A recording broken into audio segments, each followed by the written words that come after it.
Buongiorno, benvenuti a tutti e grazie per essere collegati questa mattina.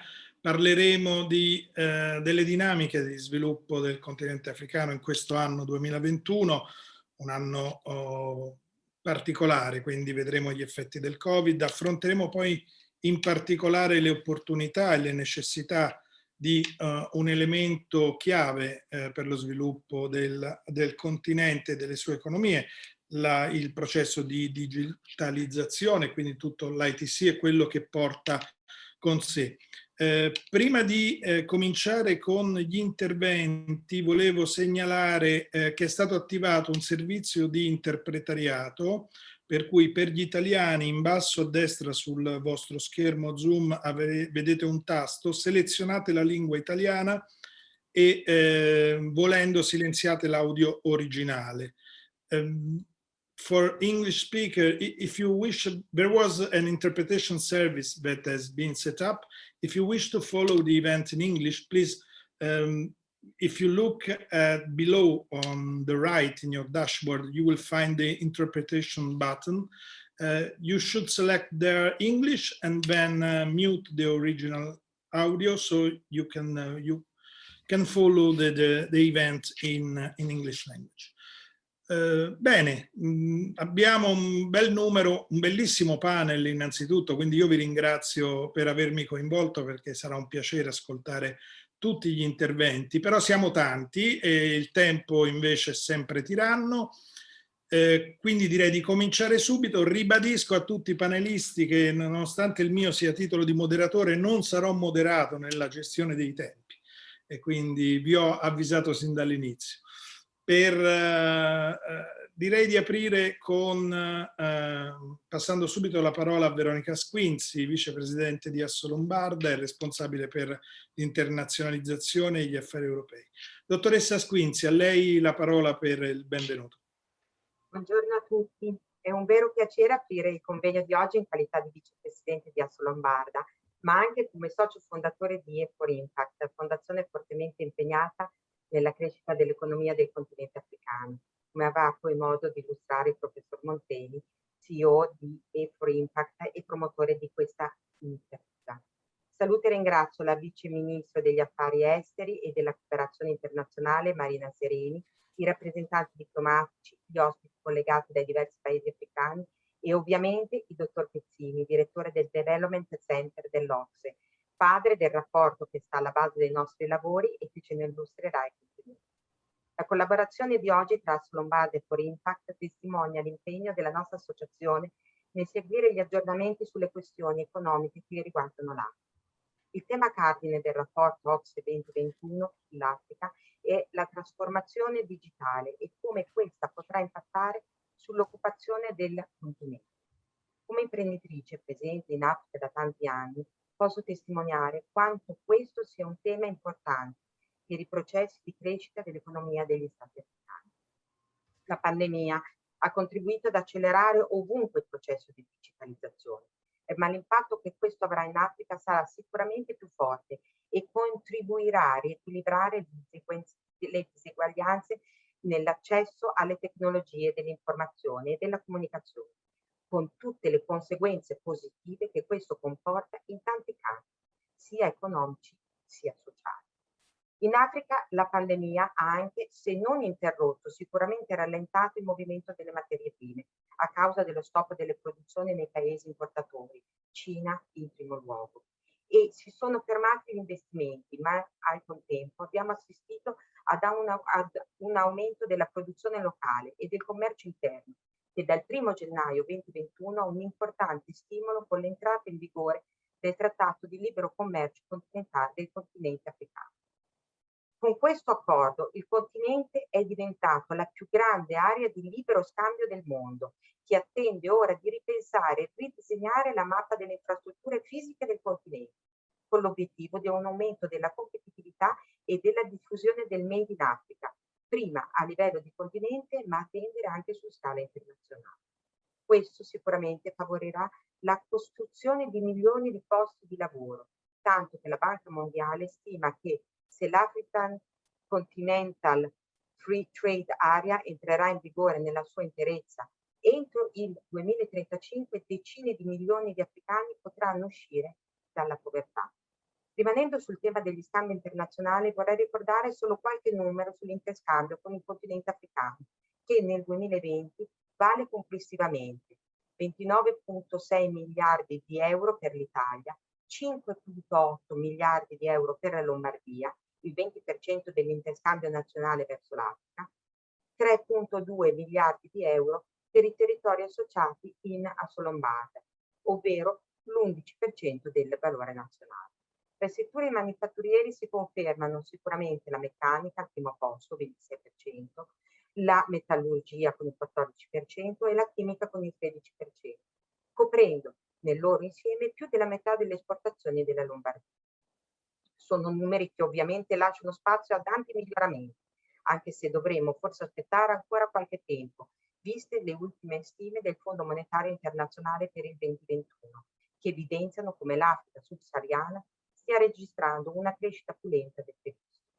Se la prima priorità rimane quella di uscire il prima possibile dalla pandemia e salvare il numero maggiore di vite umane per raggiungere i ritmi di sviluppo delle altre parti del mondo, sempre il Fondo Monetario Internazionale, la seconda priorità sono le riforme, tra cui una forte promozione della digitalizzazione.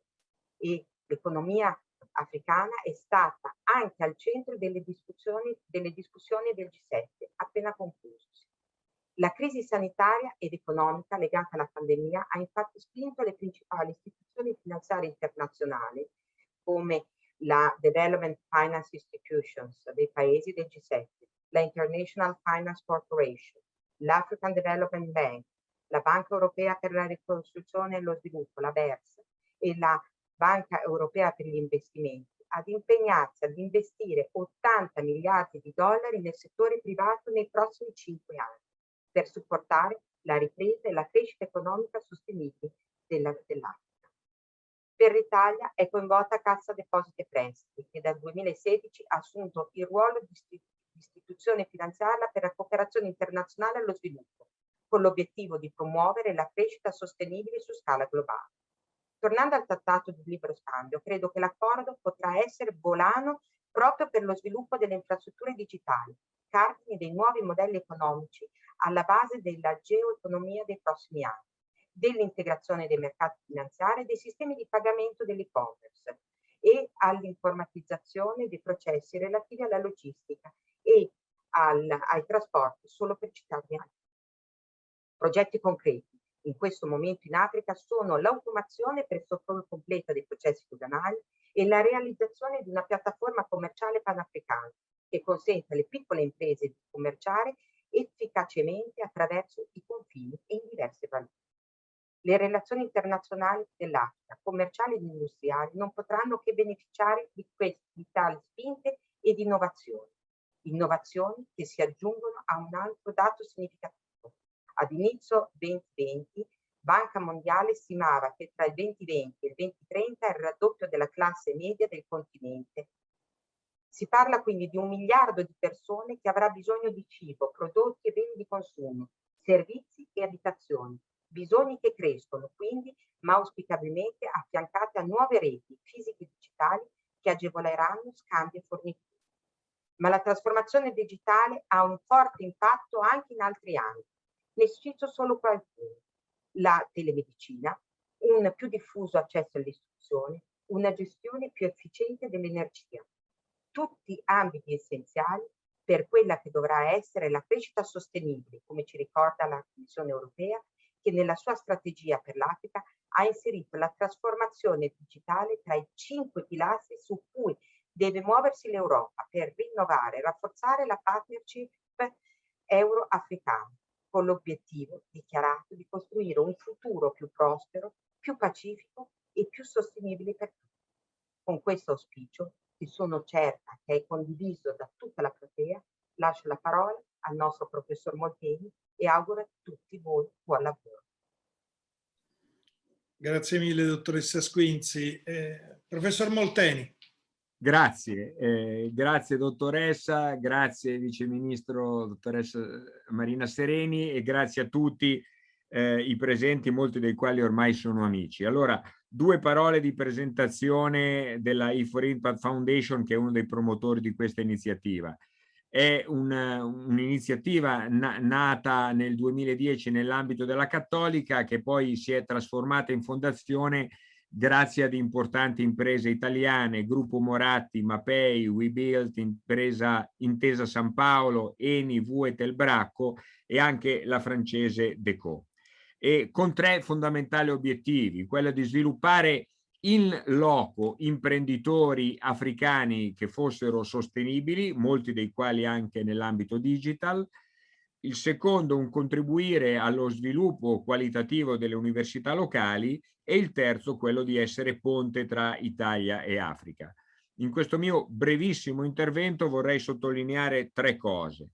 Da una parte, e qui ringrazio appunto la nostra Vice Ministro, uno dei punti di forza della nostra azione è proprio la collaborazione col Ministero e con l'AICS, di cui diciamo l'emblema è l'acceleratore in Kenya, che ha questo diciamo claim molto importante, dove gli imprenditori kenioti incontrano le eccellenze italiane, no? Quindi non è, come dire, un acceleratore neutrale, è un acceleratore che ha lo scopo di favorire quei settori nei quali appunto l'Italia ha un'eccellenza, e quindi l'Italia può anche dare un contributo maggiore all'Africa e può anche avere opportunità maggiori per le proprie imprese.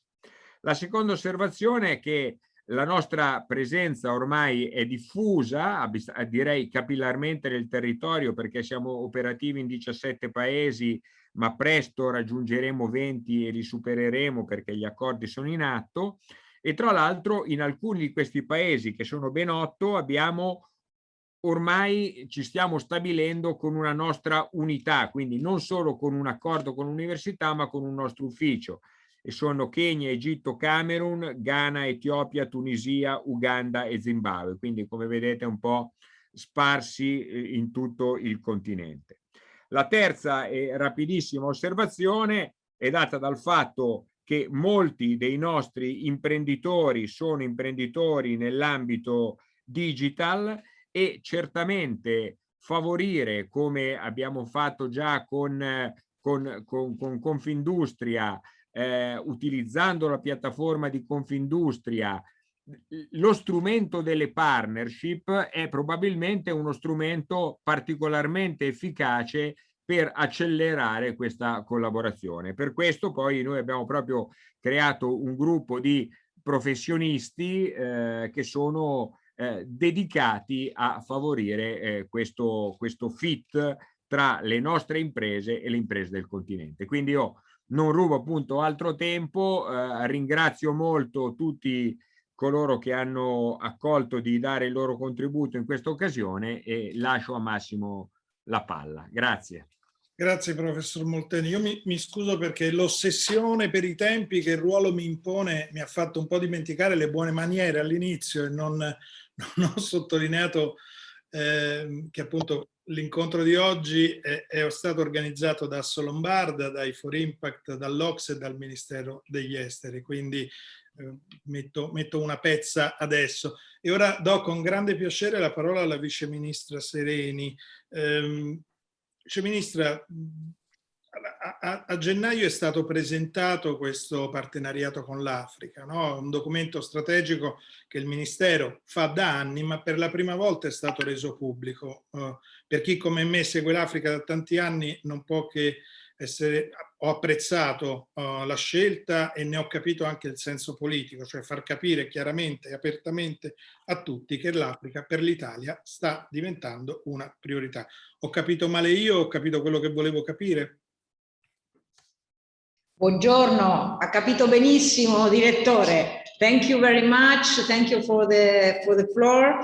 Distinguished participants, dear all, I wish to thank the OECD Development Centre for the invitation to this important event focused on the future of the African economies and digitalization as a key element for their sustainable growth in order to favor the post-COVID-19 economic recovery. Relations between Italy and Africa are rooted in a long history. Political relations are backed by strong economic, trade, and cultural exchanges, and by the activity of missionaries and of Italian civil society organizations deployed in most regions of the continent and committed to support the population, especially fragile people, and improve sustainability and resilience. Over the years, Italy has developed a multidimensional strategic approach to the continent. This approach covers many sectors that represent a priority for the Italian foreign policy. Let me just mention the promotion of education, the support for women empowerment, the focus on youth conditions, the strengthening of democratic trends, all factors that are instrumental to favor development and stability, hence countering the basic reasons, the root causes for migration, and holding up the processes innovating the African productive base and workforce. Italian foreign policy is deeply focused on Africa. As the director has just mentioned, in December last year, the Italian Minister of Foreign Affairs, Luigi Di Maio, introduced the document A Partnership with Africa, which set out a renewed long-term strategic look toward the continent. The new framework sets a number of lines guiding the Italian global action toward the continent, including its various regions, its ambitions, and the means devised to their achievement. Over the last years, Italy has broadly strengthened its network of diplomatic representation in Africa. There are now 34 Italian diplomatic and consular representation, 9 development cooperation offices, 11 trade divisions, and 9 Italian cultural institutes in the continent. Over the last few years, new Italian embassies have started operating in Guinea, Niger, Burkina Faso. Given the current strong strategic focus in the Sahel, the Italian presence in the region will be further enhanced by the opening of an embassy in Mali, which will be followed later by another one in Chad, where conditions will make it possible. Furthermore, I would like to stress that Italy has been the first EU member state to establish a permanent representative to the African Union. This will support us to deal with the main challenges of the continent in strict cooperation with African Union and its member states. Let me stress that Italy is fully committed to support peace and stability in Africa. In this perspective, we are determined to pursuing together with interested African governments common challenges such as the fight against terrorism, illegal migrations, and transnational organized crime. Concerning multilateral actions directed to contain the financial economic effects to the pandemic, I am proud to affirm that Italy is one of the main sponsors of the G20 Debt Service Suspension Initiative for the countries most in need of financial assistance. Furthermore, Italy is one of the main supporters of the Vaccine International Alliance and a convinced contributor to the ACT accelerator, ACT accelerator. On the 21st of May, at the Global Health Summit that took place in Rome, Italy announced a further contribution of 300 million euros and of 15 million doses to COVAX facility, aimed at guaranteeing the access to the vaccine to the most vulnerable countries, and it is committed to support the vaccine supply in 92 low-income countries, mainly in Africa. It is not enough, and we know that a lot is still needed. The COVID-19 pandemic has not brought to a change of our approach or our priorities in Africa. Rather, new sectors of cooperation were highlighted. Our cooperation with Africa will be characterized by a strong focus towards supporting a rapid, sustainable, and inclusive economic post-COVID-19 recovery. In this framework, let me take the opportunity of this meeting to reaffirm the support of the Italian government towards a digital revolution in Africa.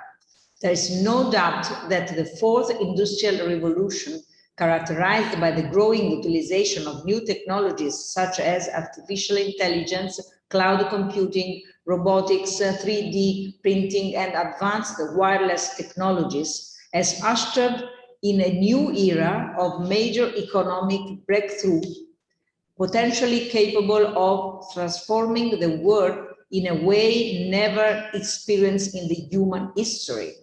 It is undeniable that countries that have achieved advanced levels of digitalization, defined as the mass adoption of connected digital technologies and information communication technology, applications by consumers, enterprises, and governments, have realized impressive economic and social improvements. It is of paramount importance to prevent the danger that Africa is cut out of this technological advance and at the risk of further increasing gaps and inequalities. The lessons of previous industrial revolutions include the awareness that technology can serve the interests of small, powerful groups above the rest. These are the challenges that we must face in order to guarantee that a combination of technology and politics together do not create disparities that hinder people's legitimate aspiration to a better life. Now, the pandemic has highlighted that interdependence in a globalized world is not just a catchphrase, but also a harsh reality, because the disruptions of supply chains affected the procurement of even the most basic items. Europe, in order to prosper in a digitalized world economy, is in need of digitalized neighbors and trading partners starting from Africa. For this reason, the Italian G20 presidency has put in the agenda of the G20 financial track the issue of investing in infrastructures, including digital ones. Italy is also actively committed at EU level to ensure that the recently launched EU-AU Digital Task Force bears fruit, in particular in order to build the backbone infrastructures needed to connect sub-Saharan Africa and South Mediterranean countries to the European Union. At the same time, Italy also endorses the Digital Economy Moonshot for Africa by the World Bank, which aims to bring high-speed connectivity to all and lay the foundations for a vibrant Africa digital economy by 2030. The Italian cooperation, as I mentioned, maintains among its priorities a focus on education, because schooling and instruction everywhere, but particularly in low-income countries, suffered deeply during the pandemic, and because education is the main enabling factor of development, allowing youth to possess the requested level of knowledge to open up to the future. Within this framework, our cooperation is committed as well to implement several projects dealing with digitalization in different African countries. Our aim is to renew and optimize productive processes within local enterprises to realize modern and accessible systems of civil registry and to spread innovative technologies in the university in order to catalyze socio-economic development and recovery. Let me briefly, in conclusion, mention two possible examples of this commitment. On one hand, the initiative aiming at structuring the Tubaniso Center for Agribusiness and Innovation, a regional incubation and acceleration center for small and medium enterprises in areas of high growth potential, such as rural development, energy and digitalization in collaboration with the World Bank. Second example, the offer of distance learning courses for Somali academics in partnership with the Italian University Roma III, in line with the engagement to the Somali National University and with the commitment to provide valuable higher education and training opportunities and to achieve high-level academic standards. Let me conclude really by quoting the economist Klaus Schwab, founder and executive chairman of the World Economic Forum, who has written, "Let us together shape a future that works for all by putting people first, empowering them and constantly reminding ourselves that all of these new technologies are first and foremost tools made by people for people." Thank you very much. Grazie, molte grazie Vice Ministra. Innanzitutto, e anche auguri di buon lavoro, perché ha cominciato, io seguendo quello che fa, vedo che non si sta risparmiando, quindi entriamo adesso nel un po', diciamo, nel vivo dei numeri.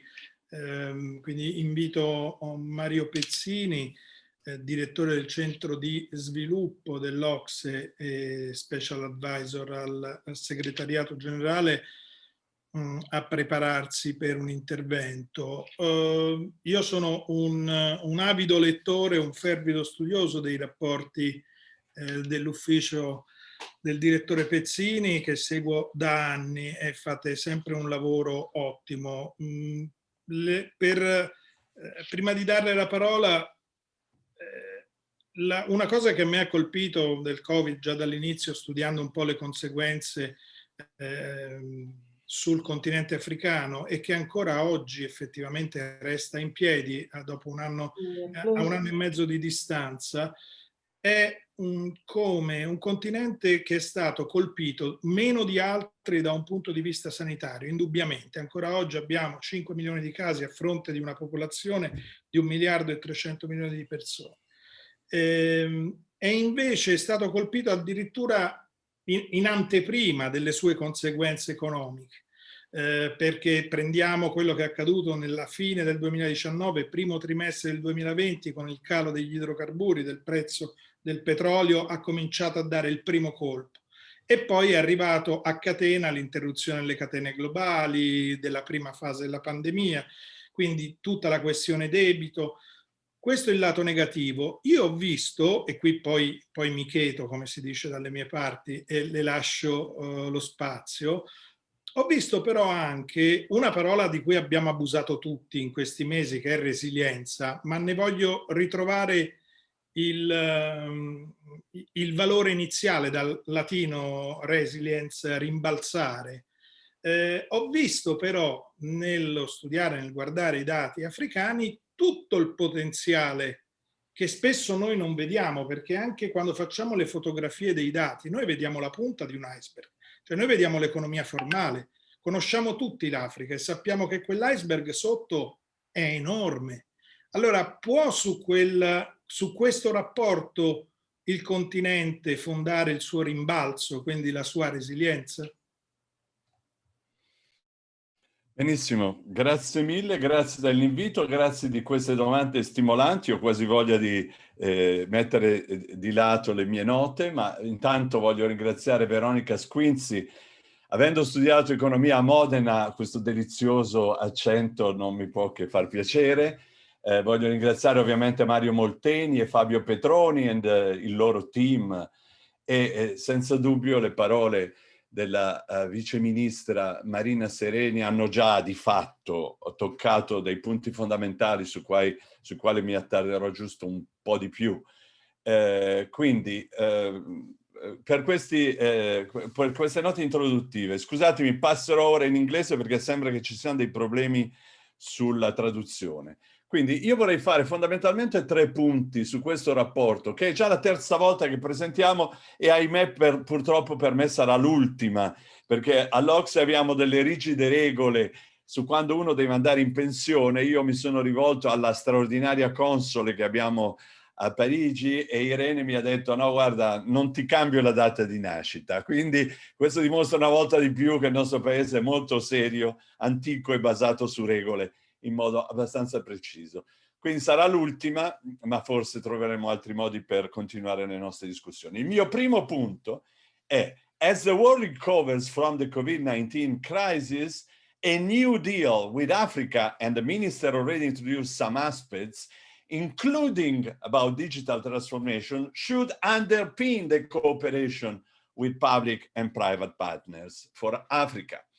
There are several reasons for this to be said, and I will simplify just mentioning 4 of them.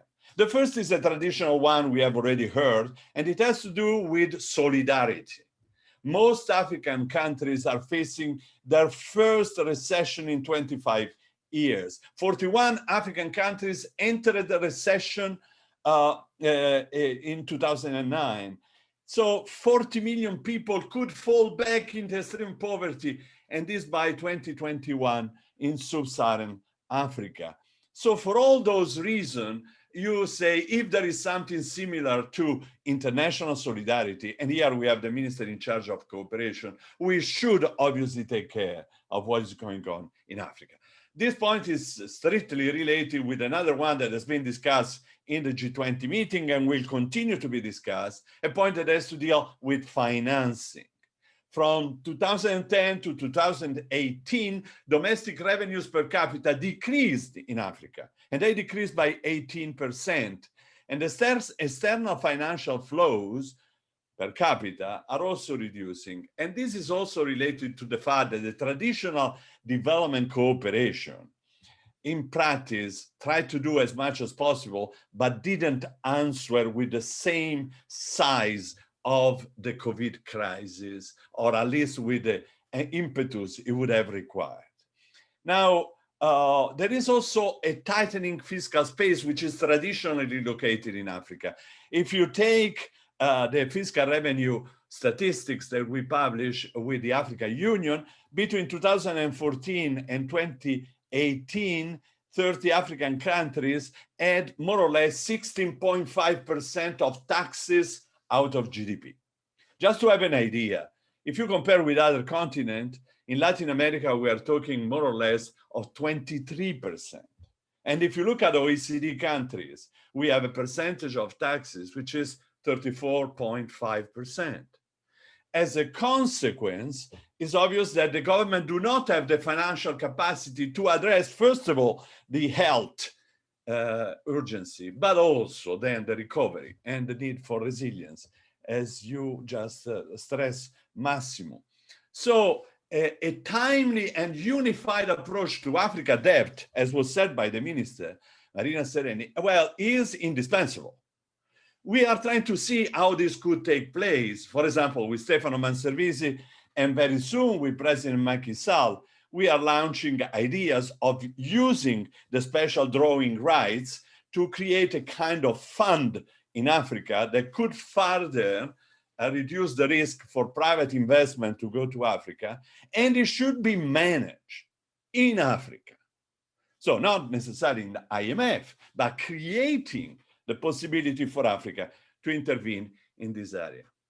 I think that we should also one day address the issue of the rating agencies, because the way in which many African countries are rated doesn't correspond to the real capacity and the assets present in the continent.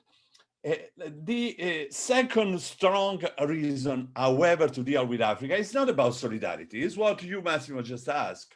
It's about the fact that we desperately need in the world locomotive to bring back growth. And in reality, to create growth, because before the crisis of COVID, the economic indicators were not great at all. I recall that OECD countries were the worst in this picture, but in Africa, the traditional rate of growth were in part declining, so in Latin America and so in Asia. Still, if we want to recuperate, we have to consider this developing continent. In Africa, from 2000 to 2018, the average rate of growth has been of 4.2%,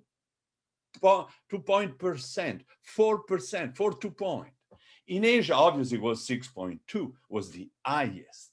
In Latin America, was the lowest, 2.3, 2.6. but the lowest in absolute was in OECD country. So if we want to figure out engine, locomotives that will bring back growth, we have to look at Africa for a general global New Deal. And therefore, it is indispensable the relation. In 2018, financing for digital infrastructure in Africa was 7 billion, 80% of which came from private investment. So there are capacities, including for what concerns financing, that already exist there. The fiber optic network extended from barely 300,000 to 1 million kilometers in June 2019. The mobile cellular subscription more than doubled in a decade to reach 88% in 2018. The operationalization of the single African market, the AfTA, is a great news. But remember also that this great news comes together with the second one. The rate of growth of Africa have been guided by 69% of internal demand. So if you take the growth of Africa, 69% comes from Africa. Where can we find such type of dynamism? Only in Asia. So Africa has assets that could contribute to a general New Deal and recovery. And in fact, between 2000 and 2019, foreign direct investment flows to Africa grew, and grew 8.5% each year. So the private sector and other actors have already realized what I'm trying to demonstrate. Of course, the COVID-19 induced a crisis. Of course, this crisis is very serious. Of course, there will be a need to intervene with a special strength now. But Africa has already element of dynamism inside. And Africa matters for Italy, obviously. The EU was the Africa largest trading partner with 28% of both exports and imports. And within the EU, Italy was the 5th largest exporters of goods to Africa in 2020. After France, Germany, Spain, and Netherlands, Italy contributed, therefore, with these exports. After I said, probably Italy can do also better than that ranking in this respect. Italy is the 6th foreign investors in Africa in terms of foreign direct investment. And this will be crucial. Why? Because in many cases, what we have done in the past was on coal, was on oil and gas, was on renewable energy, in building materials, which are crucial assets of Africa. But we know that the next step for the continent is in industrialization. Now, is there a country close to Africa that has a strong capacity in terms of industrialization? I said I studied in Modena, so you had the chance to see directly what the father and mothers of my colleague at school were doing at home, sometimes with lavoro a domicilio. So it's obvious that we have this enormous capacity in terms of manufacturing. And African country knows. A third reason is obviously an health reason why we have to care of Africa. We are observing a relatively less severe health impact on the continent, and therefore we may think that there will be still capacity to contribute to the recovery. My last consideration is geopolitical. Having the Minister of Foreign Affairs here, I can't forget that dimension. Remember what is the objective that Mr. Borrell and the European Union and probably this Commission, which is probably the most geopolitical we have had in recent times, is saying. They are talking about strategic autonomy. Now, if Europe wants a strategic autonomy, needs necessarily a system of alliances. And obviously, the alliances, if you want to be autonomous from the existing polar center, which are the North America and China, includes other areas of the world. And what are the natural partners in this geopolitical alliance? Africa and Latin America for Italy and in general for Europe. For all those reasons, therefore, Africa is, as we have heard, in the top of the international affair relation of Italy, but also in the top of commercial relation of Italy, and should be even more. I move now on my second point. If that's true, then to generate jobs at a large scale, policy need to bring digital solution to the non-digital economy in Africa. What do I mean by this? In 2019, Africa counted over 480 million mobile money accounts. In other terms, sub-Saharan Africa is the epicenter of mobile money in the world and is adding over 50 million registered accounts the same year. So there is an enormous dynamism in this area. And with the first month of lockdown, of course, this dynamism was accelerated further. However, when we discuss about digital, very often we tend to concentrate and focus on the digital sector itself.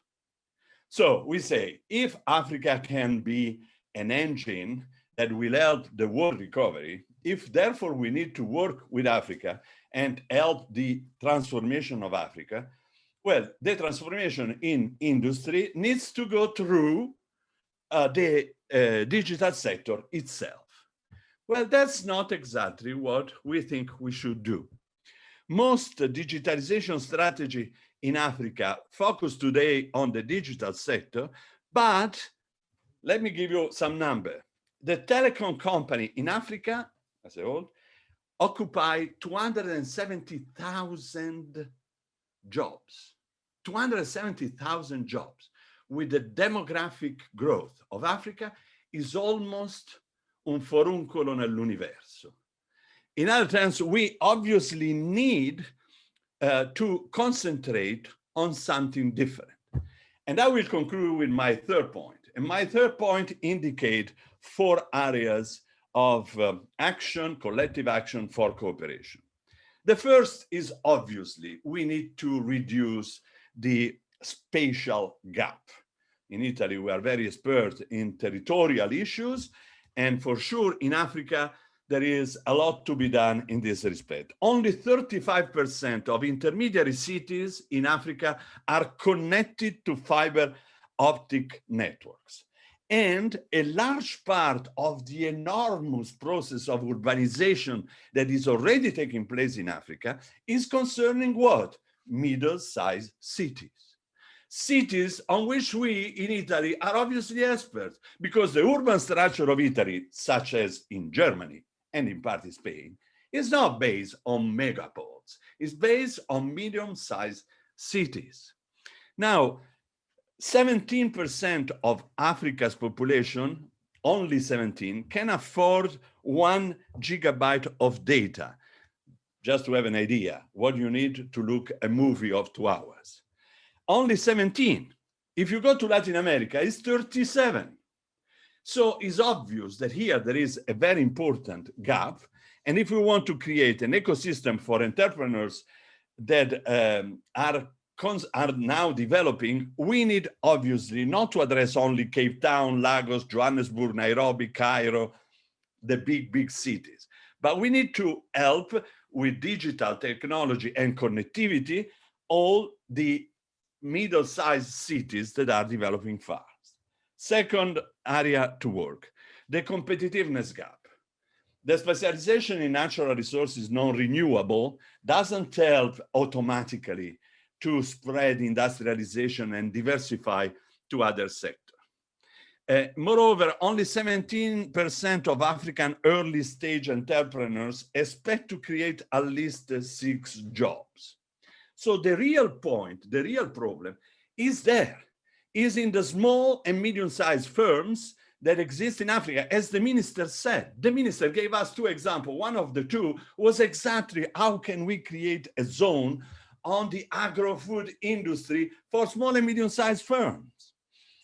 In reality, the potential of digitalization for the development of Africa is not in the big company that already exist, are also African with a name that we are used to listen to, but is in the dissemination of digital technology to other sectors and to small and medium-sized firms in particular. Here in Italy, we have an enormous experience, and Asso Lombarda is obviously part of this enormous endowment. How do you deal to spread technological innovation to small, medium-sized firms in Italy? We have invented, obviously, financial tools, venture capital funding, that in fact in Africa is relatively weak, but we have also invented system of real services. They were called at my time, when I used to live in Bologna, real services in which you help the firms and accompany the firms to adopt this technology. I remember that in that time, there was the numerically controlled machine that were introduced. And you have all these beautiful mechanic firms in Emilia-Romagna that were producing Maserati, Lamborghini, Ferrari, and so on, that they didn't know how to use this technology. They were absolutely competitive, very, very knowledgeable of trigonometry and mechanics, but not of this new endowment. What was done was to create services that informed the entrepreneurs, that brought the entrepreneur to look at the new machine, that helped them to do numerical control, and so on. Something similar is requested in Africa, and Italy, I can see only a few countries, and Italy is for sure one of the, on top of the list, have this knowledge, know how to do those things and how to accompany. My last point, I said, as added, my third point is the social cooperation. I will not insist on this point because we don't have that much time, but it's obvious that we have to continue with some official development assistance supporting the system of social protection, because in a continent where an enormous amount of population work in the informal sector, there is no contribution for pension or health. And therefore we need to invent other systems that guarantee what we have solved in different ways in Italy and in Europe. Last but not least, we need a coordination of policy. In Africa, act a series of important crucial partners. The European Union is probably the most important. Another crucial actor is China.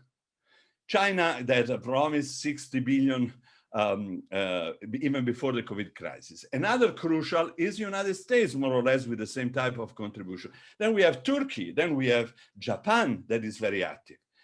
Is it possible to invent a platform called by the African Union around which these different actors could sit and coordinate their efforts? Or are we going to see a competition on the continent that will be harmful for the recipient, but also for the donors? Should we continue to discuss official development assistance in table where sit only the donors, the traditional donors, without the new partner? It would be as if the structural funds of the European Union would be decided and discussed only by net donors. Means that Italy would never have had a seat around that table for decades.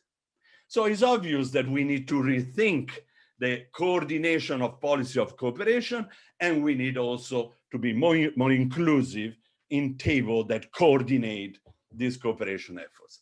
And with that, I probably spoke too much, but it is obvious. Let me just conclude by saying any type of action needs to be done together with the African actors. And I am very proud that this report has been produced from the beginning with the African Union, and that we work very close with NEPAD and other African actors, because they need to be the pilot of all things we have discussed up to now. Thank you. Grazie, direttore Pezzini, innanzitutto per essere stato nei tempi, poi ha dato questa ferale notizia, sappia che io sarò il suo stalker, la chiamerò per parlare, perché a me, come sa, la sua lettura piace sempre molto. E niente, ha dimostrato anche oggi gli interessantissimi e molteplici spunti e punti di vista e di analisi. Vorrei passare adesso la parola all'ambasciatore della Repubblica del Ghana in Italia, Excellency Eudora Hilda Quartey Koranteng. Just you are here with us? Yes, I'm in. Good Hello, morning. everybody. It's a pleasure to have you here. To be able to join you. The floor is yours. Thank you. Thank you. May I just say, Mr. Chairman, Honorable Vice Minister for Foreign Affairs and International Cooperation in Italy, Honorable Ministers for Digitalization and all other protocols observed. It is my honor, an honor for me and a pleasure to have been asked to say a few words and contribute to this very interesting discussion that is going on here this morning. In fact, I have enjoyed the passion of the previous speakers in how they have extolled the possibilities presented by digitalization and what this can do for Africa, and how the engagement with Europe and Italy can provide a grounding for further economic cooperation between us. They have presented various statistics, and I'm glad that I didn't take the first speaker position, because I think my thoughts have been enriched more by what has been presented by the previous speakers. They presented the various statistics on the possibilities that digitalization provide for continued relationship between Europe and Africa, particularly between maybe Italy and Ghana. So I will basically give what I will think may be some picture of the Ghana experience with digitalization, so that we understand, putting it into perspective of what the previous speakers have said already.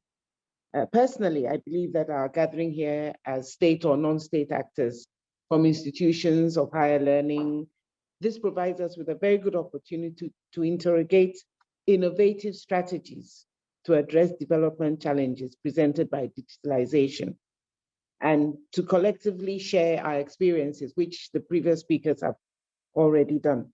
It is obvious that with the COVID-19 impact, the global impact on various economies, we have definitely had to find a new way of doing things.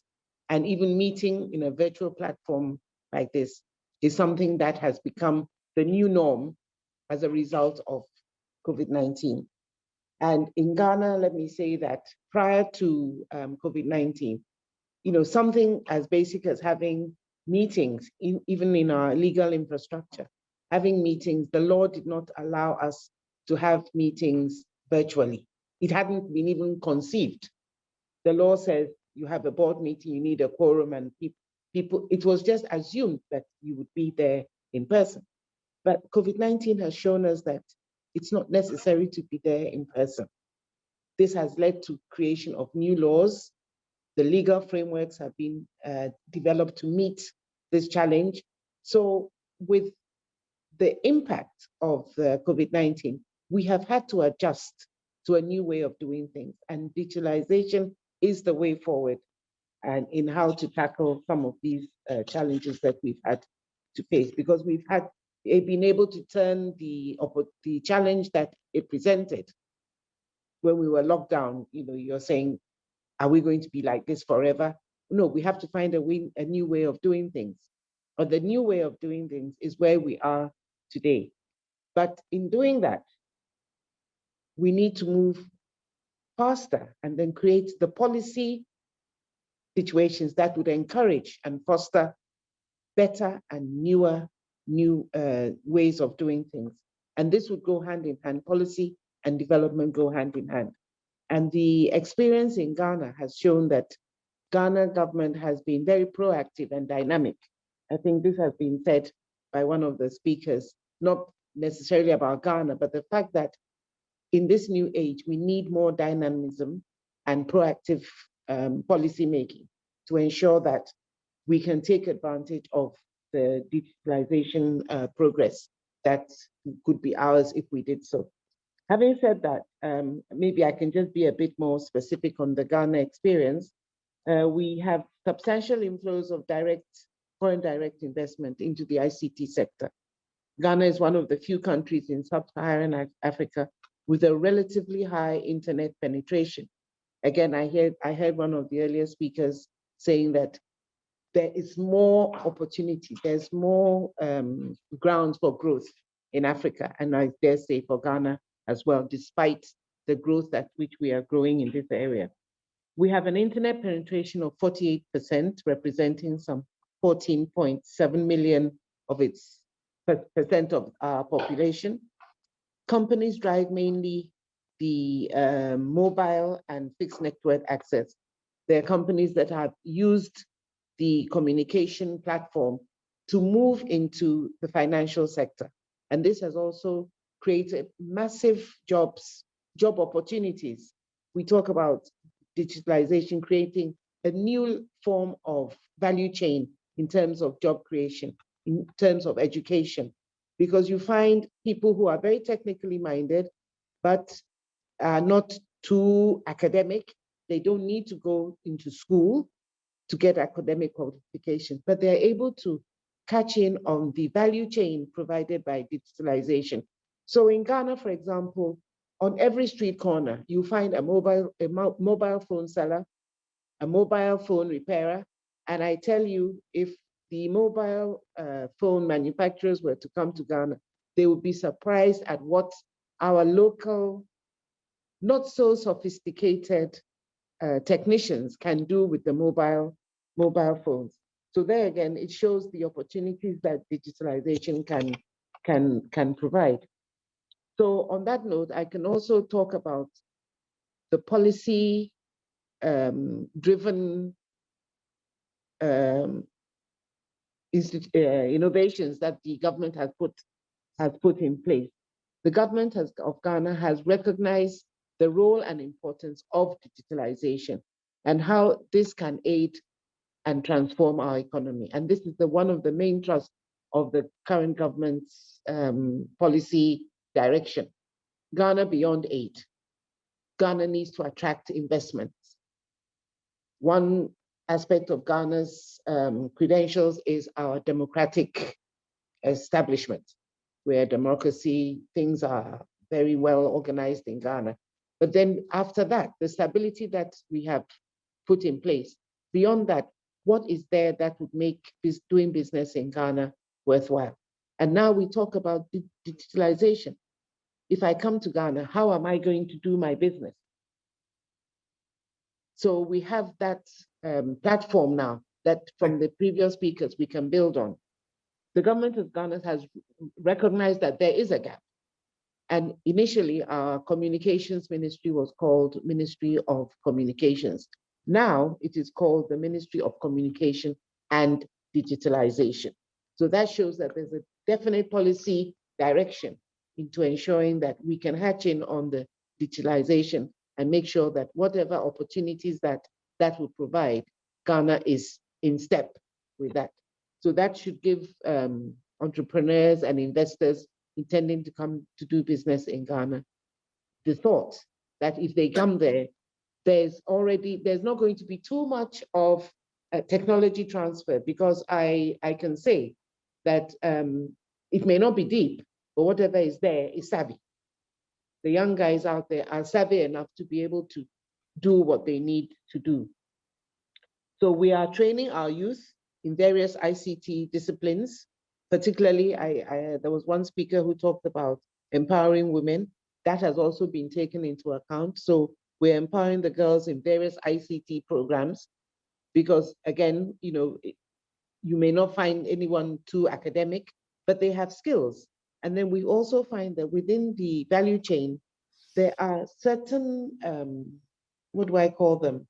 Skills that you may need to acquire to be able to work in certain areas. So that if you come for a job today, one of the first things they ask you is, how computer literate are you? Yeah. So if the system is developed, digitalized, are you going to be able to work in that system? Because thank you. Paper is of thank you very much, Ambassador. Just to probably you don't know, but we produce daily information about Ghana, and I've noticed yesterday that in the last month, one each 3 news about Ghana was about digitalization programs or investment or something like that. So just to confirm that your country is really pushing in this. And by the way, one of its news that Ghana is the cheapest country in West Africa for internet costs. Exactly. It's just 0.6 cents for 1 gigabyte. I thank you for that confirmation. Questo lo ridico. Thank you, Ambassador.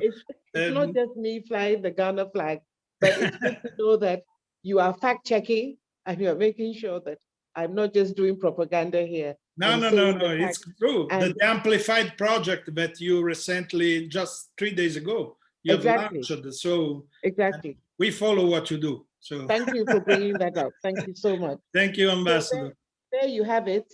And so I think with whatever the previous speakers have said, you know, for the opportunities, the job opportunities that this digitalization can provide, we have it in Ghana. It's just a question of growing it. And the government policies are in place to ensure that we don't only grow it, but we create a proper enabling environment, both legal, policy, and by extension, attraction of investors into Ghana to make sure that when they come, that there's an adequate platform for them to do business. So with these few words, I think I have made the point that Ghana is definitely going to go by digitalization by way of ensuring that we transform our economy and make it attractive for us to do business with whoever wants to come and do business in Ghana from Europe and Italy. So everybody. Thank you very much, Ambassador. Thank you for your time.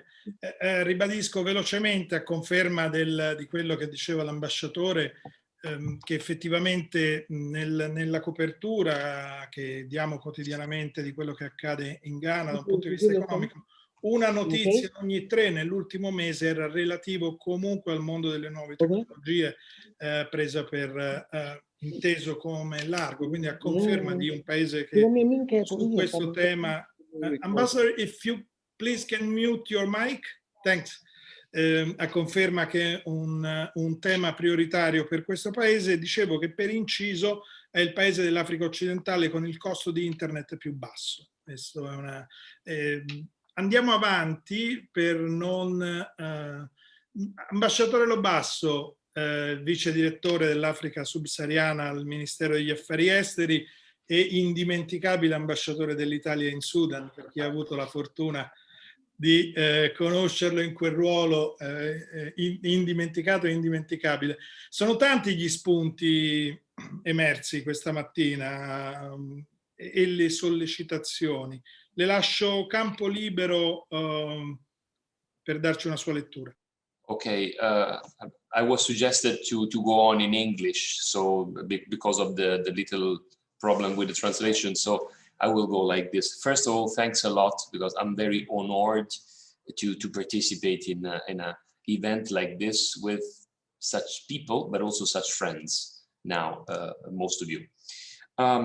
Allow me to face and to deal with the subject of digitalization from a little different perspective, which is the perspective of values, which is something that I care a lot, having worked also a lot outside, and probably focusing on the fact that whatever the issue, at the end, the real core of a question, of a problem, is a question of value.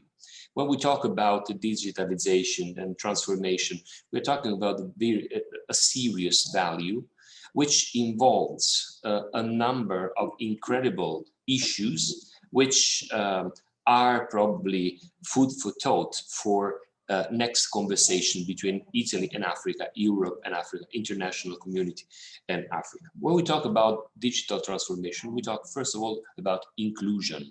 And it is important that in some way while we are working a lot on the dimension of the effects, we step back also at the dimension of causes, and we think about the fact that our primary objective is also not only the modernization or also the future for millions and billions of people, but also an inclusion on a more equitable society. We're talking about green energy, and so this is strictly linked with all the efforts Italy, Europe are doing in order to dialogue again with Africa on a subject which probably sees different perspective from the African part and the Italian part. We're talking about the creation of an identity. When I see sometimes young people working on TikTok or joking on that or on Facebook, just sometimes I also with my son, I think about the fact that we're talking about a kind of replacement of an identity, of your own identity, which is not still owned and shaped and taken by outside. And this is a danger that we have to take care of, especially because digitalization pushes us towards a fast interpretation of a single event in life. We're talking about education and knowledge management, which is fundamental, but also this is a value that may have a great or different perspective from one hand, but another perspective from the other end. And I was very happy also to listen to the discussion of Mario Pezzini, because when talking about smart cities and also intermediate cities is also one of the priority into G20 Italian chair in order to create the occasion for millions of people to avoid this completely sauvage urbanization and having just a way of being part, included, also not being into the capital or the central time. Even pandemic is a value. I can tell you that a lot of diplomats outside, my colleagues, they are enjoying with vaccination because we have thousands of vaccinations, thousands of antidotes, which unfortunately are still there into the fridges because for some particular reasons, just some African friends, they are not using it, or because there are stories around that, or because there is no information about that. And this is the role of digitalization. This is the role of entering in a deep contact, which I say intercultural contact with our African friends in order to understand altogether that under the surface, we have to go to the deep causes of each of these issues. How?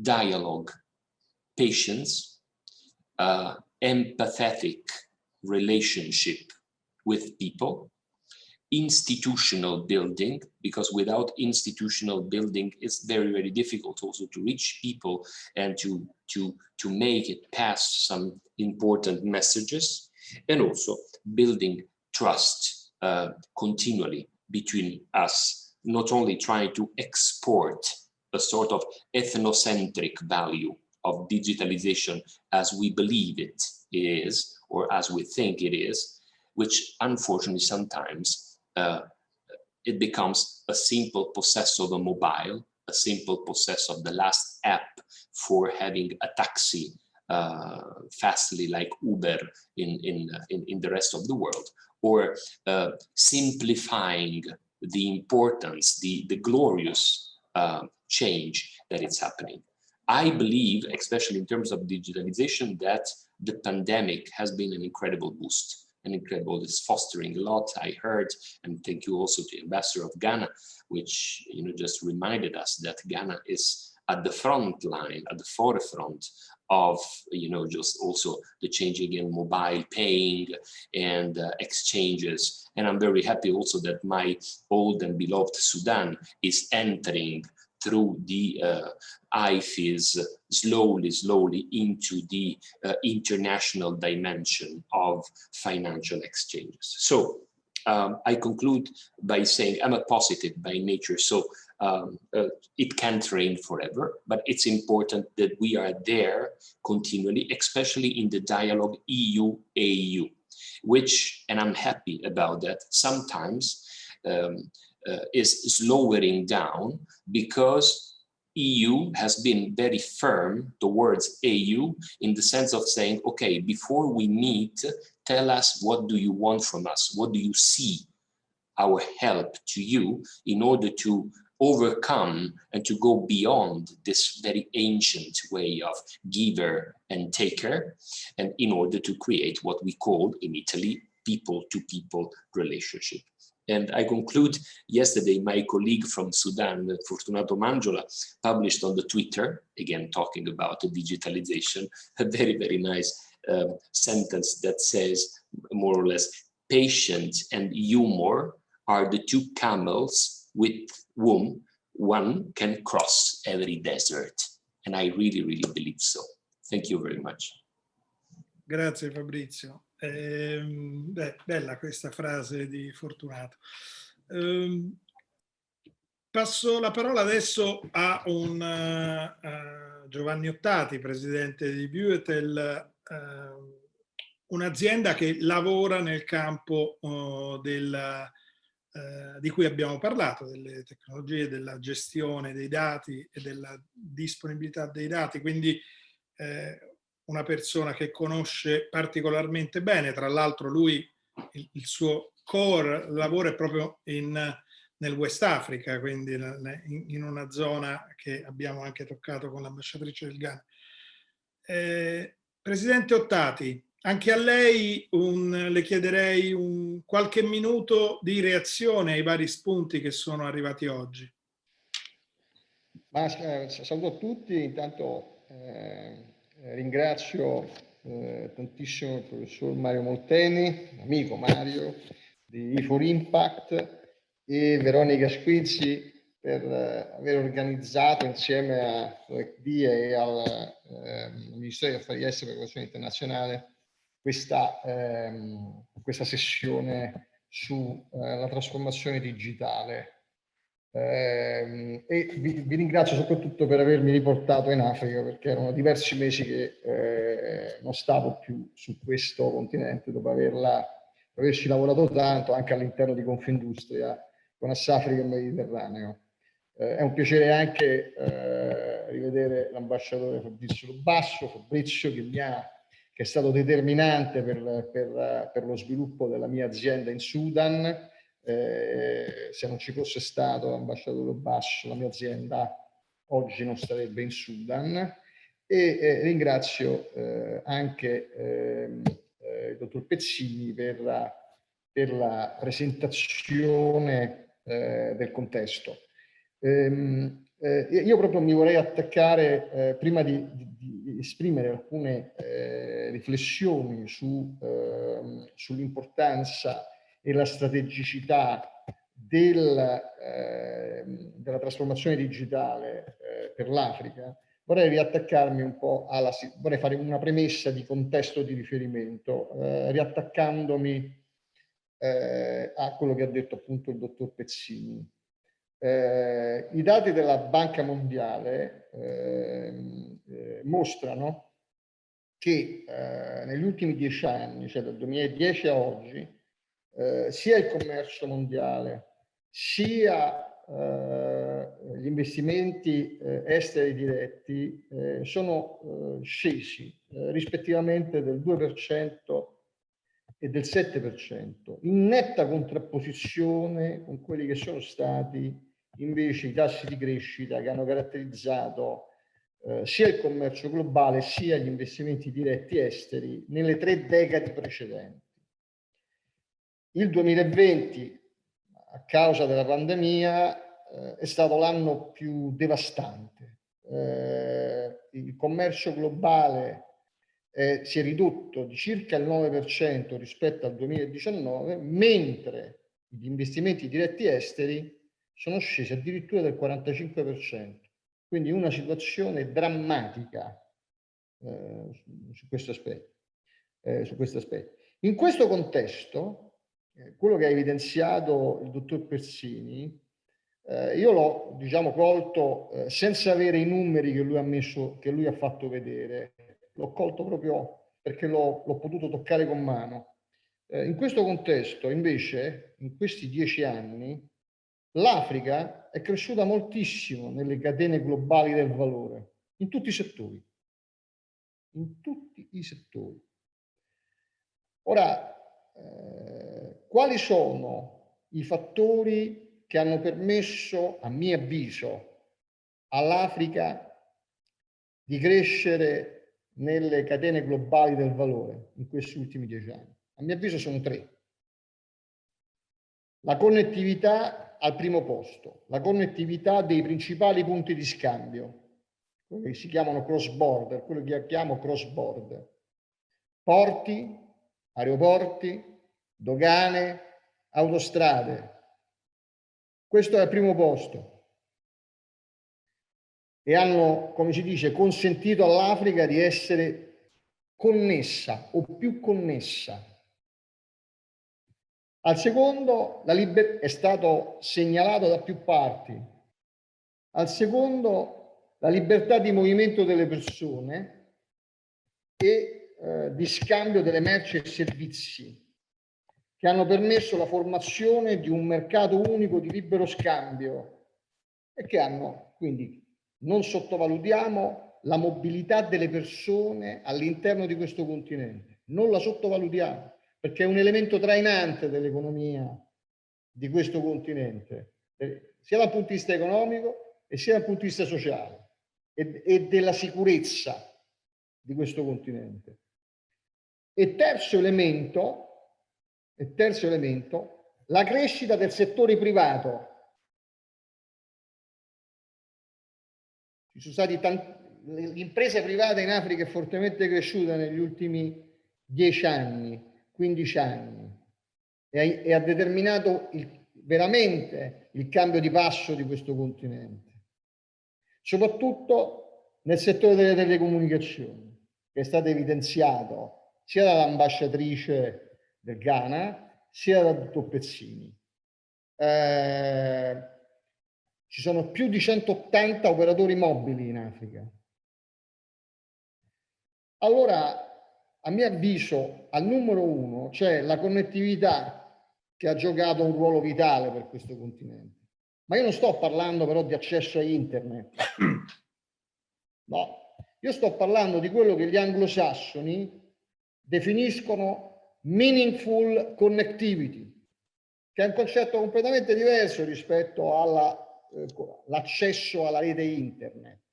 Il meaningful connectivity significa avere connessioni efficienti, veloci, sicure, che permettono lo scambio di dati in tempo reale. Molti paesi africani si sono attrezzati e si stanno attrezzando per avere infrastrutture di telecomunicazioni efficienti nelle principali aree di scambio, perché in Africa ci sono dei punti di aggregazione commerciale strategici. Addis Abeba, Luanda, Lomé, e Suez, Alessandria, ce ne stanno tantissimi. Ex operatori di telecomunicazione controllati dal governo, grazie all'arrivo di capitali stranieri, capitali privati, hanno avviato processi di ristrutturazione della loro rete, che cambieranno e che stanno già cambiando, come abbiamo visto, il destino economico e sociale di questo continente. Ma le infrastrutture non bastano. Le infrastrutture di rete, di telecomunicazioni sono una condizione necessaria ma non sufficiente. Servono nuove tecnologie digitali. Servono le tecnologie digitali. Cioè, in altri termini, servono nuovi imprenditori, servono nuove competenze per sviluppare tutta una serie di strumenti, sistemi che sono fondamentali per la trasformazione digitale. Faccio riferimento all'identità digitale, ai pagamenti elettronici, alla firma digitale, alle monete digitali. alla sicurezza dei dati, quindi alla cyber security. Ma chi le porta queste competenze in Africa? Come si sviluppano queste competenze in Africa? Cioè, un conto sono i mobile payment di cui parlava il dottor Pezzini, un conto sono i pagamenti elettronici e la sicurezza nei processi di pagamento e la digitalizzazione dei pagamenti. Ecco, vorrei dire, per concludere, per non prendere troppo tempo, che serve in Africa, ci vuole una spinta alla creazione di una nuova imprenditorialità, di nuove figure imprenditoriali, e questo non può essere che sviluppato, creato nelle scuole o nelle università.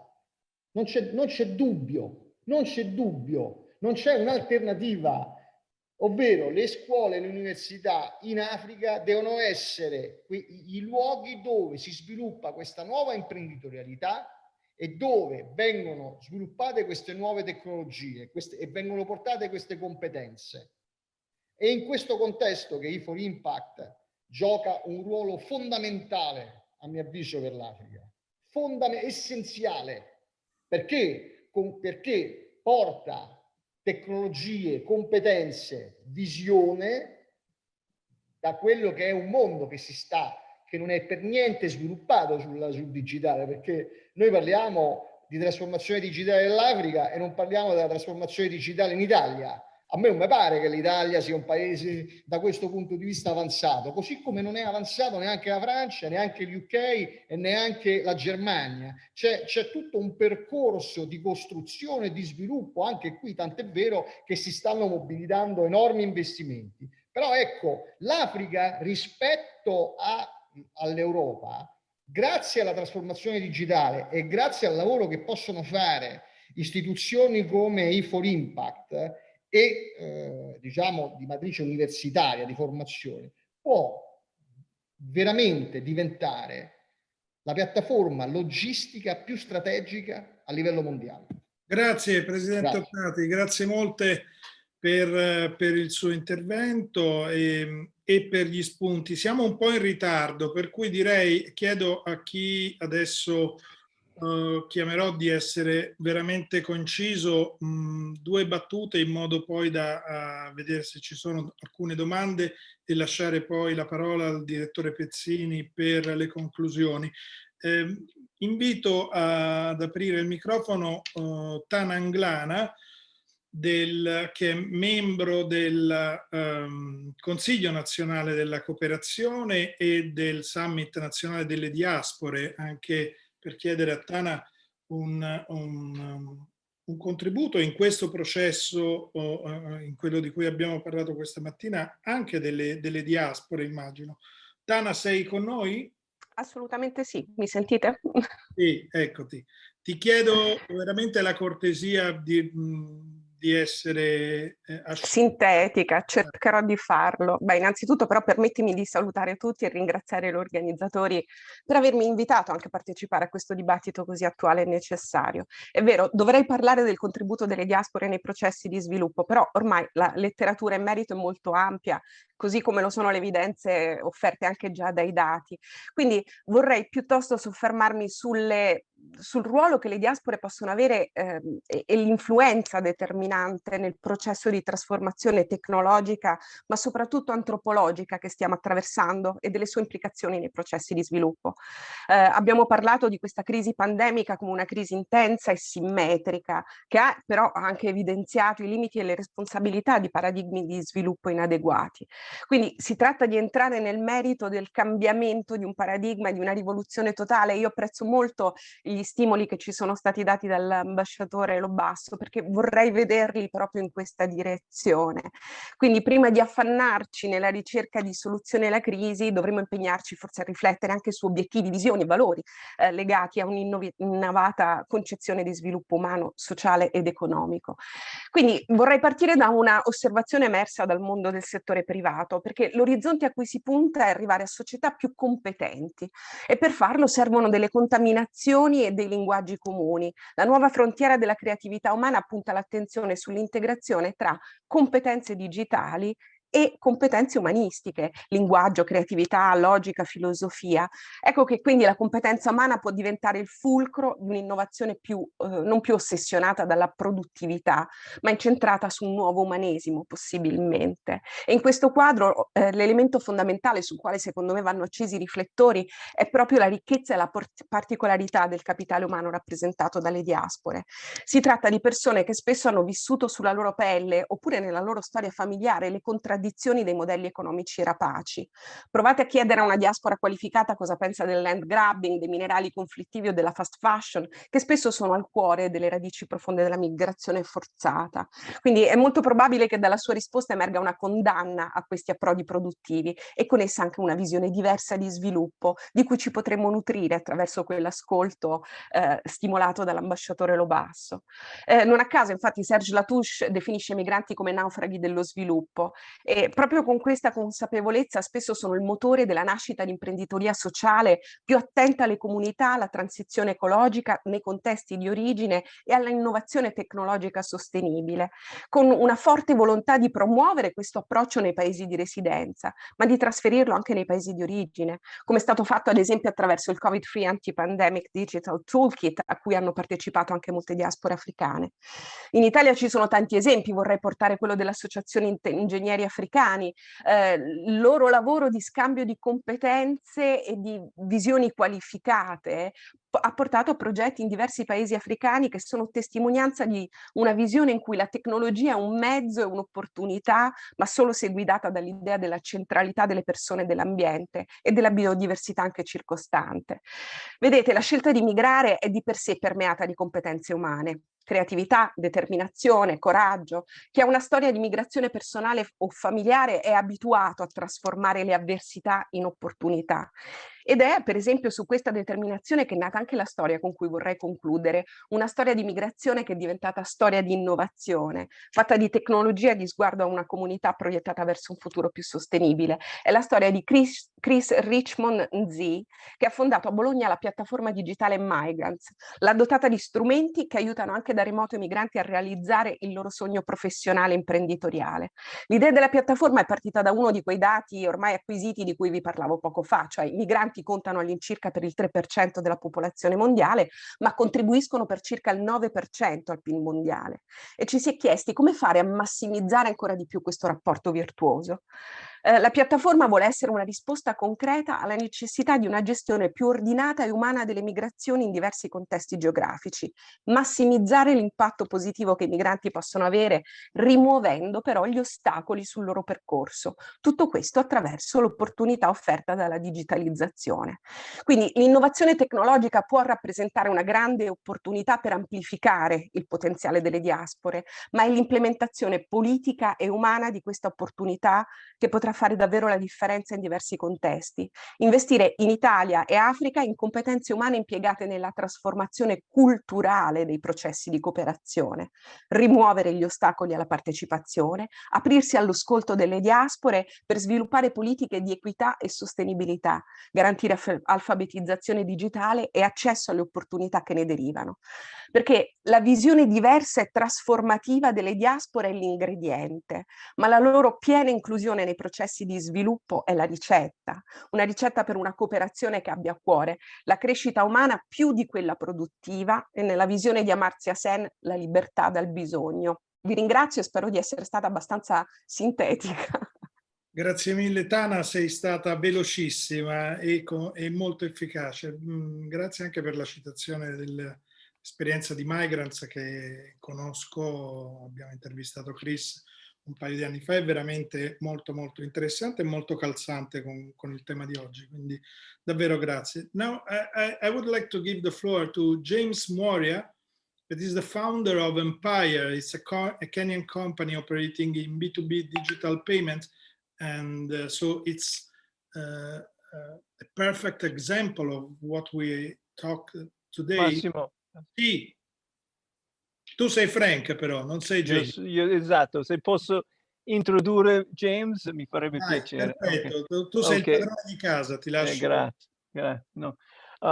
James, if you could turn on your microphone real quick and turn on your microphone and maybe even your camera so people can see you. I just want to thank two people very quickly. Giovanni Ottati, thank you very much for the kind words for Impact. We hope that we can be, arriviamo all'altezza delle tue parole. Thank you very much. And thank you very much to Mario Pezzini. Mario, very quickly, I'm going to just talk about a couple of our entrepreneurs, but examples of which confirm on the ground your statistics. So we're very pleased that in your studies, we find a confirmation of the work that we're doing, but I think it vice versa. Our work on the ground can confirm the studies that your people are doing. A couple of very nice coincidences. One of the categories that Dr. Pezzini cited, health, education, and digital payments, are exactly the categories that we're finding our entrepreneurs are moving in. Just a reminder, the E4Impact methodology is we provide the software, we provide the business education, but the business ideas come directly from the Africans in 17 different countries.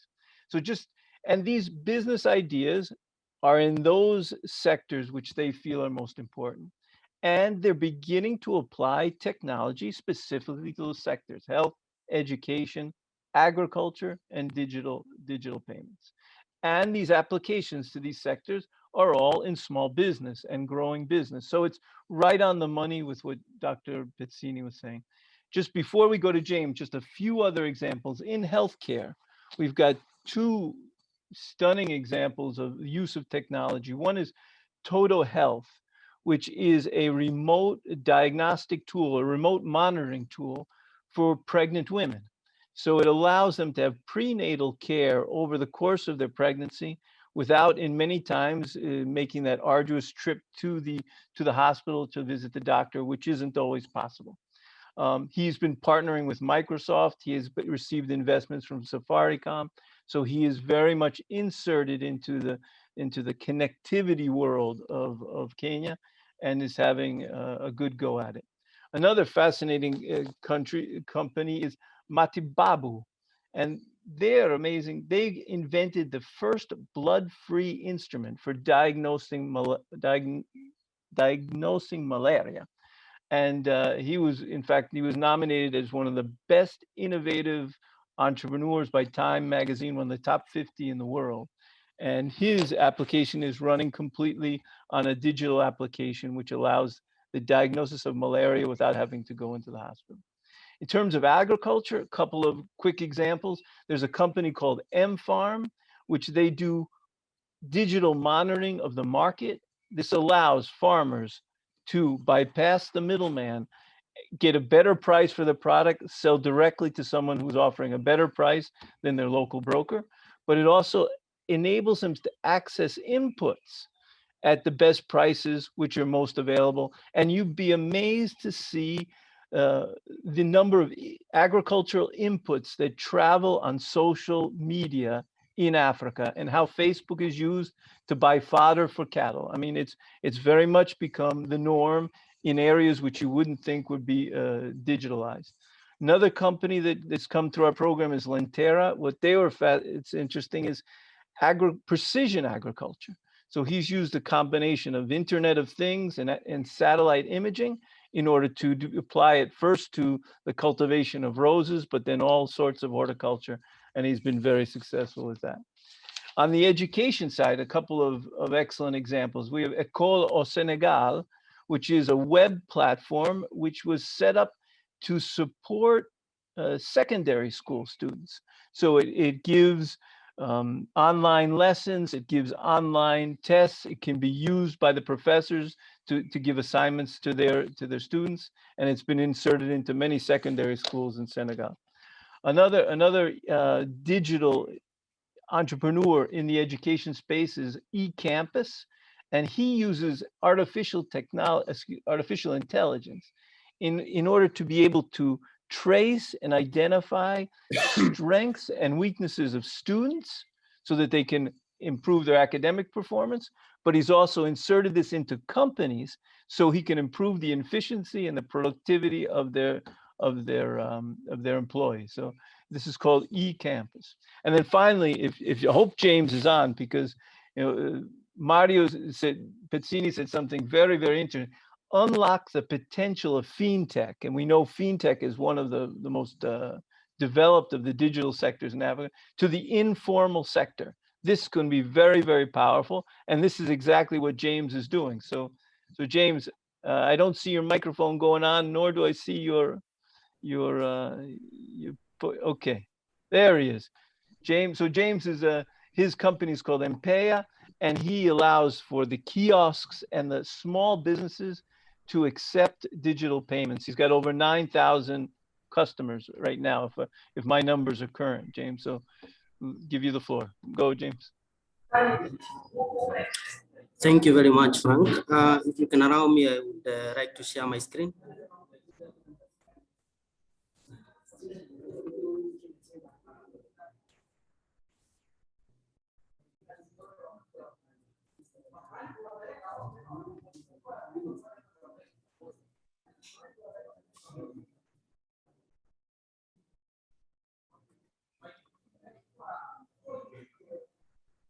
So I hope we can screen. Thank you. So thank you, Frank, for the introduction.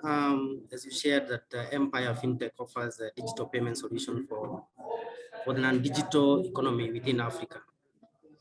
We strongly believe that one of the biggest and the biggest solutions that we can offer to Africa for transformation is digitization of business models. And Empeya is in the forefront in providing digital solutions for the informal economy. So everybody knows that the micro SMEs are the biggest contributors to the business volumes and GDP growth within Kenya and within African countries. And you can be sure that they are the biggest contributors of employment within the informal economy. But despite being the biggest contributors to business within Africa, they are still excluded within the formal financial services. And they have very limited access to credit and very limited access to government support because of the informal nature. And it's good to recognize as well the informality includes a lack of the necessary KYC documents for them to access formal banking. And that is a solution that our Empeya FinTech is providing to the micro SMEs within Africa. So we are leveraging on two technologies, mobile money, which has the highest penetration of mobile money within Africa. More than 50% of African population have access to mobile money. And again, we are leveraging on data analytics, using the data that we get from these informal businesses within their digital transactions to be able to offer them alternative solutions to their businesses and business transactions. So one of the biggest challenges that we get from these micro SMEs is the informal nature of businesses. They lack the necessary KYC. They don't have the necessary business management tools. And through that, we are offering them a virtual business account.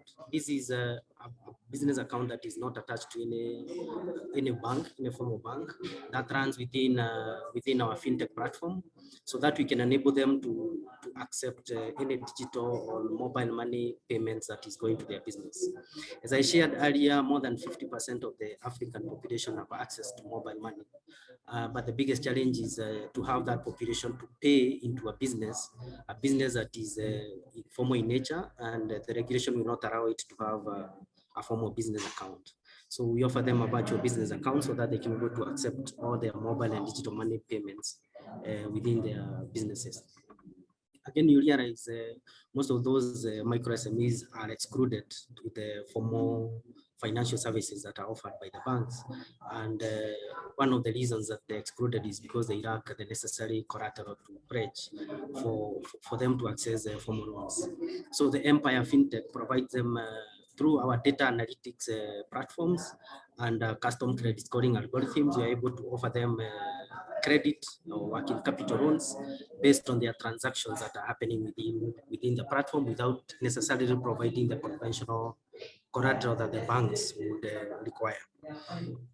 Then again, one of the other biggest challenges for those informal economies or informal businesses is the high cost of transactions that are being offered by the conventional financial service providers, like banks. Again, within our Empire FinTech, we're able to provide them with real-time fund settlement and management in partnership with a number of service providers through the virtual business account that we're offering to them. And they can be able to access their funds that they are able to collect from their customers using digital and mobile money wallets. They can be able to access their funds through debit cards or checkbooks or mobile money at a very reduced transaction cost. And thus encouraging the informal businesses and informal economy and transforming them and bringing them to the formal way of doing business. So in a nutshell, our business model is to assist those informal economies and unstructured businesses and informal businesses to assist them to do fat correction using the aggregation model. That is, all their digital and mobile money payments come through our platform. And then we offer them payment processing, meaning when the funds hit their virtual business accounts, they don't need to withdraw to their mobile monies or to their banks for them to consume. They can be able to consume the funds from the same account using our different channels that we have provided to them. Then we are able to offer them working capital that does not require any collateral for them to be able to grow. So currently we have over 30,000 of these businesses within the East African countries, and we are looking forward to move to the other African countries like Ghana, Nigeria, and Zimbabwe, where most of the transactions are still happening within the mobile money space, and we have the necessary relationships to be able to do that. So through those all those activities, we are able to provide quite a huge society impact through women and offering women alternative sources of business, eradicating poverty, employing more youths. The merchants are able to employ more youths when they access more working capital, and we are able to transact more digital payments and that would have been within the conventional normal businesses. So we are looking forward to grow within the market, the current market that you're operating in, and to the African market by acquiring more customers within the platform and increasing more transaction, processing more transactions using the digital platform, and increasing the loan penetration and loan size to these merchants. Because you realize one of the biggest challenges and hindrances for these merchants to grow is, or these businesses to grow, is lack of working capital. And that is exactly what we are offering. So if you are able to provide more working capital loans and bigger tickets, we are triple sure that we'll be able to attract them. Thanks, James. Thank you very much. Thank you very much. Thank you also. The business model is very interesting. Also applying to other sector. I was thinking to agribusiness, but if you can stop the share of your screen. Okay. Thank you very much.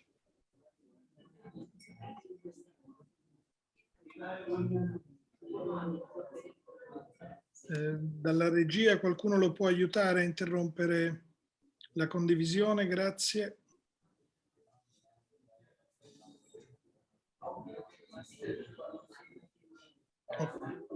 Benissimo, grazie ancora James, molto interessante. Io direi siamo abbastanza in ritardo, per cui lascerei la parola per le conclusioni al direttore Pezzini.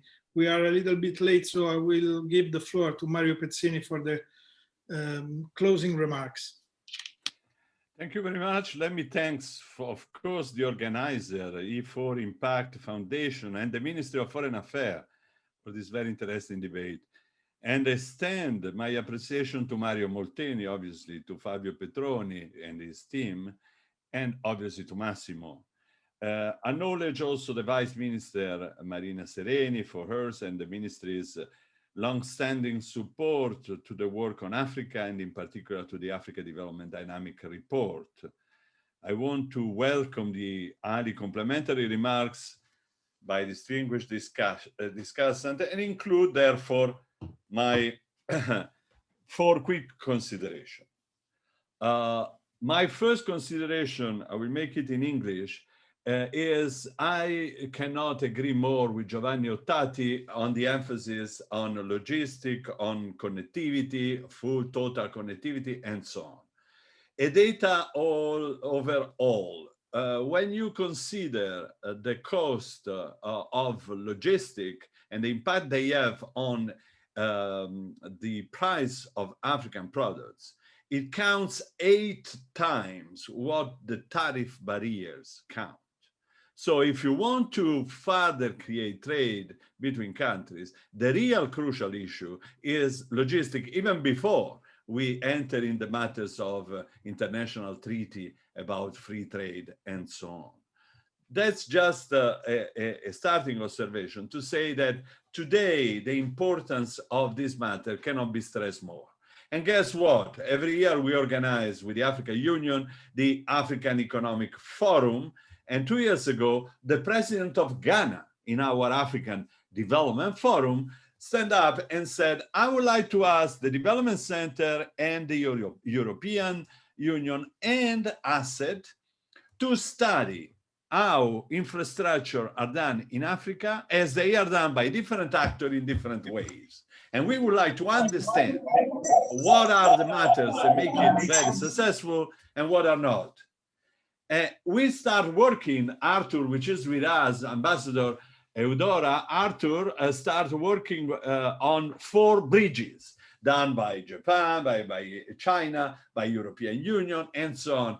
And we had very interesting results, and we will continue to work on that issue because today infrastructure are taking place. The NEPAD through the PIDA process is defining criteria on how do you select the major project. The African Union is taking decision at the level of president, but there is an intense work on this matter. And let me be very clear, China does the things in a different way than Japan, than the European Union, and we need to figure out ways to speed up all this process because we have the need of all these actors to contribute to infrastructure, exactly for the reason that said Giovanni Ottati. We desperately need to go further in this direction. So thanks to the president of Ghana to have opened a very intense work, and now we will continue to try to deliver on this matter.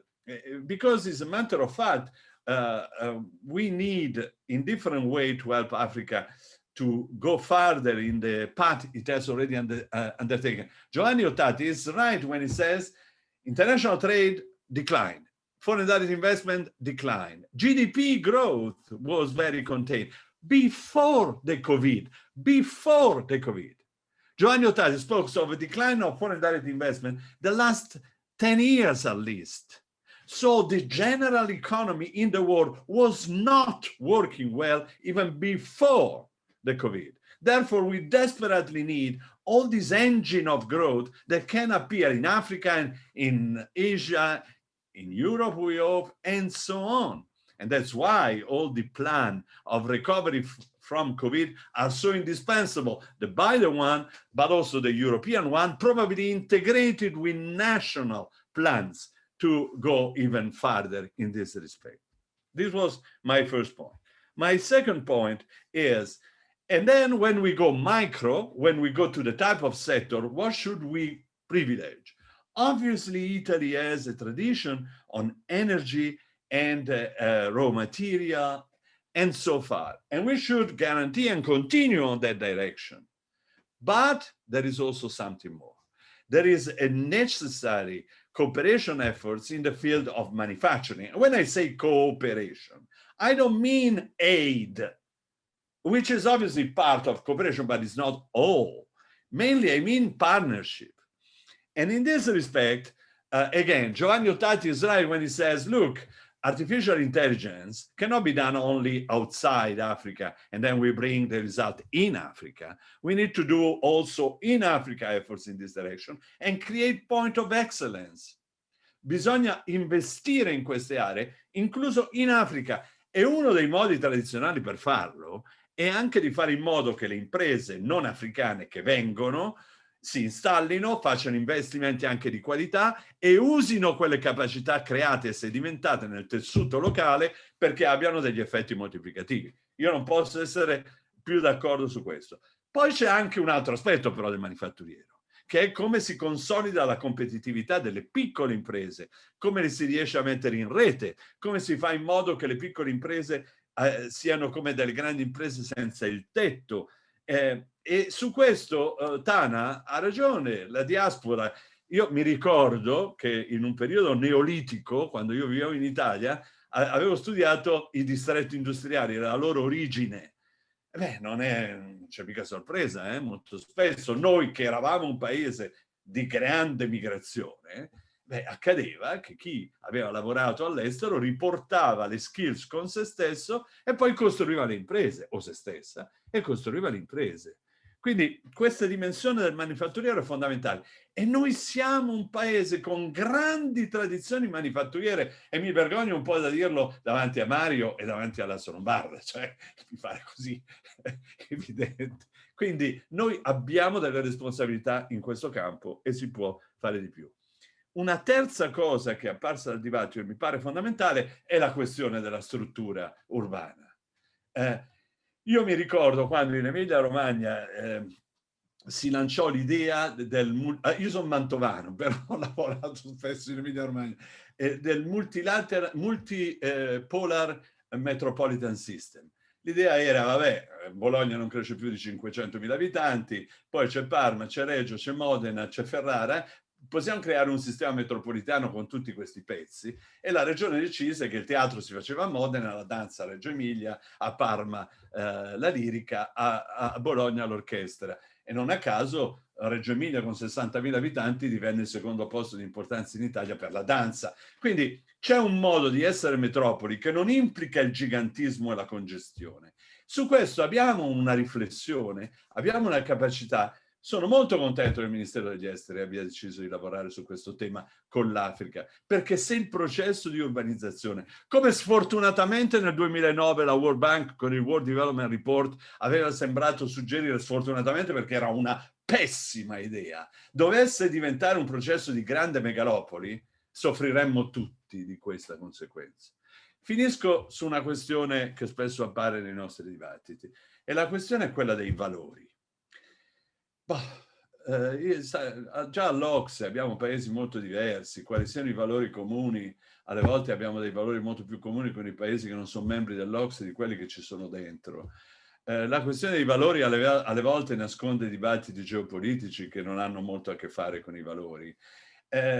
Mi viene un esempio, adesso si discute su chi sarà il prossimo leader dell'UNIDO. C'è un candidato africano, Arkebe Okubai, bravissimo, bravissimo, che ha detto molto sui processi di industrializzazione.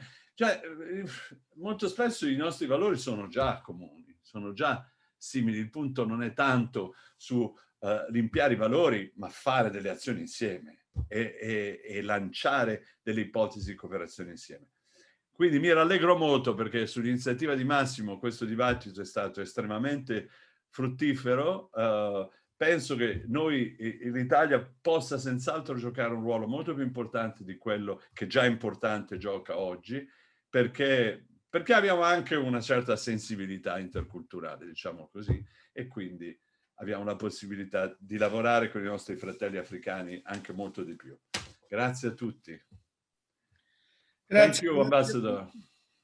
Thank you to all. È l'ora di pranzo, quindi a tutti un buon appetito. Arrivederci. Grazie. Grazie. Grazie, arrivederci a tutti.